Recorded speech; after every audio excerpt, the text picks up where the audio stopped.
नमस्कार मित्रों, study classes में आपका स्वागत है। तो चलिए आइए पढ़ते हैं एपिसोड 25, रूढ़िवादी राज्य। रूढ़िवादी राज्य के चिंतकों ने भी राज्य की प्रकृति के आंगिक सिद्धांत का समर्थन किया है। रूढ़िवादी आदर्शवादियों की तरह समझौता और सहमति पर आधारित समाज की जगह आंगिक और श्रेणीबद्ध समाज की अवधारणा में विश्वास करते हैं। वे राज्य की आंतरिक प्रकृति को अस्वीकार करते हैं, जिसके अनुसार किसी भी समय राज्य को बनाया जा सकता है, बदला जा सकता है और नष्ट किया जा सकता है।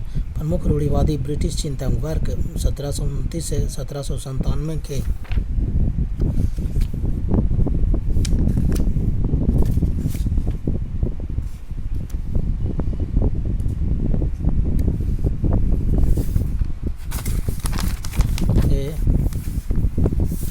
अनुसार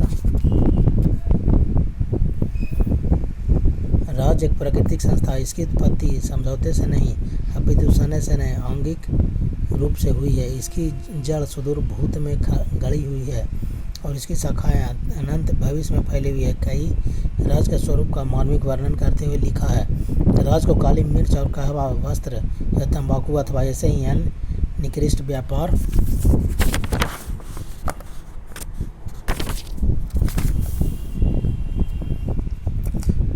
की साझेदारी के समझौते के समान नहीं समझना चाहिए, जिसे क्षणिक स्वार्थ की पूर्ति के लिए संपन्न किया जाए और साझेदारों की इच्छा से भंग कर दिया जाए।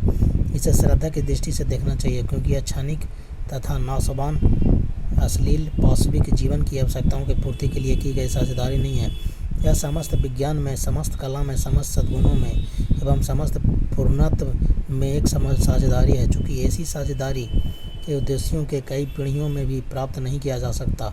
इसलिए यह साझेदारी न केवल उन लोगों में की जाती है जो जीवित हैं, बल्कि उनमें भी की जाती है जो मर चुके हैं और जिन्हें जन्म लेना है।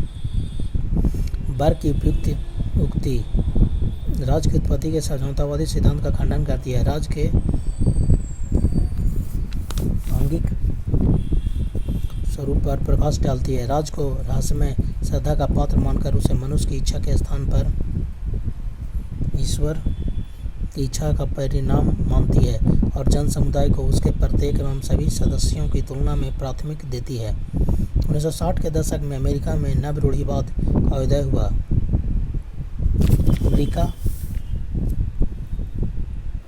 नव रूढ़िवाद चिंतकों ने भी यूरोप के पुराने रूढ़िवाद चिंतकों की तरह राज, परिवार, सत्ता, धर्म, व्यवहार,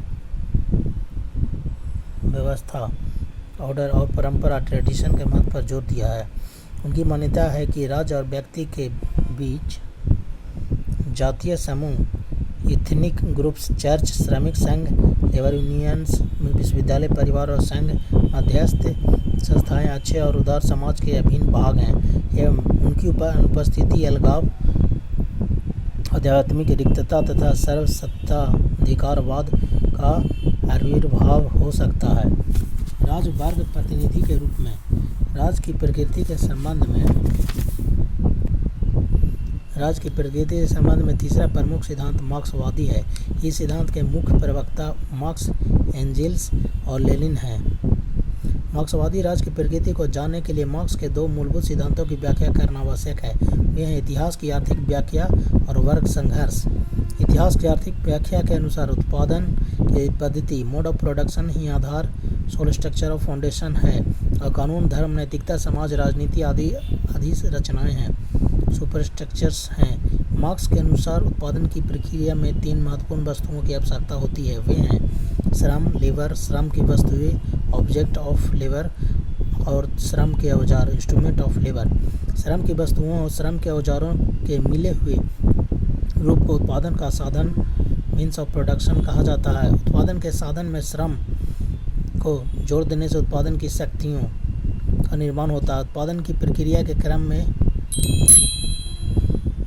लोगों में जो संबंध होता है उसे उत्पादन के संबंध कहा जाता है। उत्पादन की शक्तियों और उत्पादन के संबंधों के संगठित रूप को उत्पादन की पद्धति कहा जाता है। जब उत्पादन की पद्धति में परिवर्तन होता है तब समस्त समाज और इसकी संरचनाओं में भी परिवर्तन होता है। इसका उदाहरण देते हुए मार्क्स ने कहा है कि हाथ की चक्की सामंतवादी समाज की रचना करती है और वाष्प चालित कारखाना पूंजीवादी समाज का निर्माण करता है।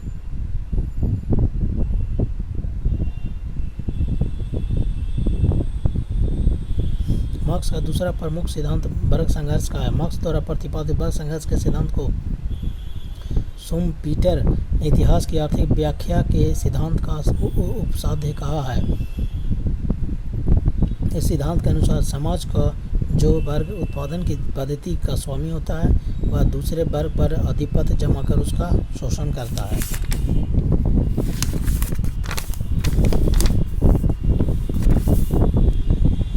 मार्क्स ने वर्ग क्लास शब्द की परिभाषा न कार्य के आधार पर की है न आय के आधार पर।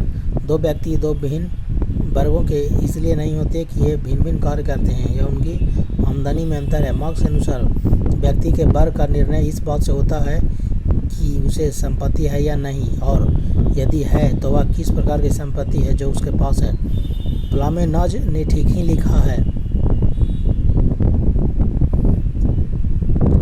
सर्वहारा वर्ग उत्पादन के साधनों का स्वामी नहीं होता है, लेकिन वह अपने श्रम का मालिक होता है। श्रम ही उसकी संपत्ति है। उसे अपने श्रम को दूसरे के हाथों बेचने या नहीं बेचने का अधिकार है। पूंजीपति वर्ग प्राकृतिक साधनों और उत्पादन के साधनों का स्वामी होता है। दास स्लेव अपने श्रम का भी स्वामी नहीं होता।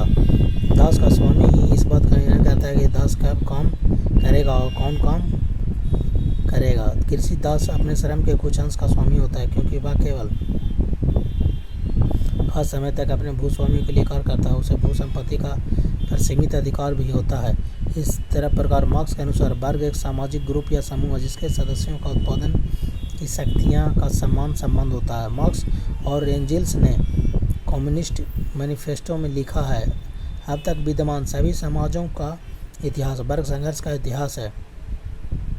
मार्क्स ने इतिहास को 4 वर्गों में बांटा है: आदिमकालीन साम्यवादी समाज, दूसरा प्राचीन समाज, सामंतवादी समाज, पूंजीवादी समाज। आदिमकालीन समाज में न व्यक्तिगत संपत्ति थी, न वर्ग था और न राज्य। प्राकृतिक साधनों पर सबका समान अधिकार था। उसके बाद सभी ऐतिहासिक युगों में समाज 2 विरोध वर्गों में बट गया जिनमें संघर्ष होता रहा। प्राचीन समाज में स्वामी और दास में, सामंतवादी समाज में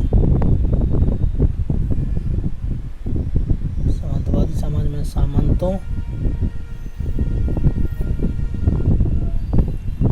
और कृषि दास में, और आधुनिक पूंजीवादी समाज में पूंजीपति और सर्वहारा वर्ग में। उपयुक्त विश्लेषण से मार्क्सवादी राज्य की प्रकृति स्पष्ट हो जाती है। मार्क्स के अनुसार राज्य एक अधिकार है। इतिहास के विकास के क्रम में प्रत्येक उत्पादन पद्धति एक ऐसे राजनीतिक संगठन निर्माण करती है जो आर्थिक रूप से शक्तिशाली वर्ग के हितों की रक्षा करता है। इस प्रकार राज्य पर शक्ति वर्ग का नियंत्रण रहता है जिसका प्रयोग निर्धन शोषित वर्ग के शोषण के लिए किया जाता है। मार्क्स और एंजेल्स ने कम्युनिस्ट मैनिफेस्टो में कहा है, आधुनिक राज्य की कार्यपालिका समस्त बुर्जुआ के सार्वजनिक प्रबंध के लिए एक सीमित मात्र है। मार्क्स और एंजेल्स के अनुसार राज्य मानवीय अलगाव को अभिव्यक्त करता है। यह वर्ग शोषण और वर्ग उत्पीड़न का साधन है। इसलिए मार्क्स ने नौकरशाही और सर्वशक्तिमान हेल्प राज्य की भर्त्सना कर इसे ध्वंस करने का सुझाव दिया है। इस प्रकार मार्क्सवाद के अनुसार राज्य न प्राकृतिक है न आवश्यक। इसकी रचना संपत्तिशालियों ने निर्धन के शोषण और दमन के लिए एक औजार के रूप में किया है। एंजेल्स ने लिखा है, राज्य का अस्तित्व अनादि काल से ही नहीं है। ऐसे अनेक राज्य थे जहाँ राज्य नहीं था। ऐसे समाजों में राज्य या राज्य शक्ति की कोई अवधारणा मौजूद नहीं थी। आर्थिक विकास के एक निश्चित चरण में जब समाज वर्ग विभाजन हो गया, राज्य इस विभिन्नता के विभाजन के कारण एक आवश्यक संस्था बन गया। लेकिन के अनुसार भी राज्य न नैतिक दृष्टि से उत्तम है, न इसका उद्देश्य ही श्रेष्ठ है। यह तो वर्ग शासन का उपकरण मात्र है। एक वर्ग के द्वारा दूसरे वर्ग का उत्पीड़न कर रहा है, ऐसी व्यवस्था करता है जिसके द्वारा इस अत्याचार को कानूनी जमा पहनाकर लगातार जारी रखा जाए और वर्ग संघर्ष की उग्रता को कम किया जा सके। प्राचीन और सामंती राज्य क्रमशः दासों और कृषि दासों के शोषण के स्थापित किए गए थे और आधुनिक प्रातिनिधिक राज्य पूंजी द्वारा श्रमिक वर्ग के शोषण का उपकरण है। इसलिए मार्क्स ने एक ऐसे साम्यवादी समाज की कल्पना की जहाँ न राज्य होगा न वर्ग, व्यक्तिगत संपत्ति की प्रथा समाप्त हो जाएगी। सभी अपनी क्षमता के अनुसार कार्य करेंगे और अपने आवश्यकता के अनुसार पारिश्रमिक पाएंगे। वर्ग संघर्ष समाप्त हो जाएगा और राज का स्वतः लोप हो जाएगा। राज का उन्मूलन नहीं किया जाएगा, यह मुरझाकर विलीन हो जाएगा। इस प्रकार साम्यवादी समाज एक वर्गविहीन और राजविहीन समाज होगा। 4.6 राज की अत्याचारी प्रकृति। चलिए नेक्स्ट क्लास में पढ़ते हैं 4.6।